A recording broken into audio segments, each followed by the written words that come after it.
Prej 1 dhjetorit në mbarvendin ka nisur shpërndarje e bonusit të fundvitit për pensionistët. Ky proces po zhvillohet paralelisht me pagesën mujore të pensionit. Megjithatë, në Elbasan në ditët e fundit janë regjistruar problematika të lidhura me pritjet e gjata.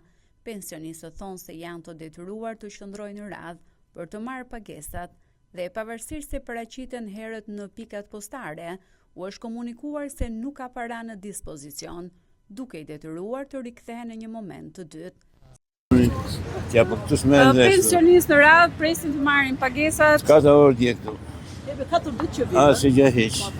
Hajde nesër, hajde pas nesër, sërë lasin një përqarë. Hapës për tërë më tanë gjënë nga një këtu, hapë dhe një dje. Po thua që s'ka lekë sot? S'ka lekë. Edhe këtë vit do të aplikohet e njëjta skemë si një vit më parë. Pensionistët me pension deri në 20.000 lekë do të përfitojnë 15.000 lekë shpërblim. Pensionistët me pension mbi 20.000 lekë do të përfitojnë 10.000 lekë shpërblim. Sipas të mëshuarve, mbështetja financiare do të ishte nevojshme të ishte më e lartë, duke pasur parasysh kostot aktuale të jetesës. Pensionin dhe bonusin e fundvitit? Akoma.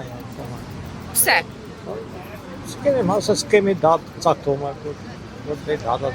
Sa ju bie që të merrni këtë si shpërblim për fundvit?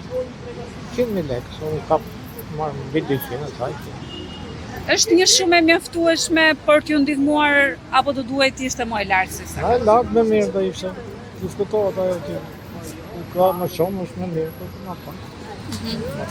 Çfarë do bëni me ato para? Kismet. Akoma s'ke. S'ka lek thuan. Çfarë I thanë, kur do vinë? Presim thon. Presim. Kaq. Sa merrni shpërblim për fundvit? 150 invalid.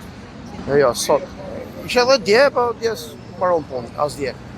Si ju duket vlerësimi për kategorinë tuaj? Do duhet të ishte më I lartë, është I mjaftueshëm?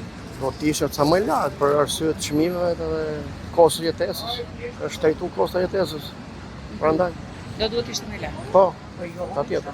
Bonusi I fundvitit mund të tërhiqet gjatë gjithë muajit dhjetor, ndërsa për ata që nuk arrin ta tërheqin brenda kësaj periudhe, afati përfundimtar I tërheqjes është 30 qershor 2026.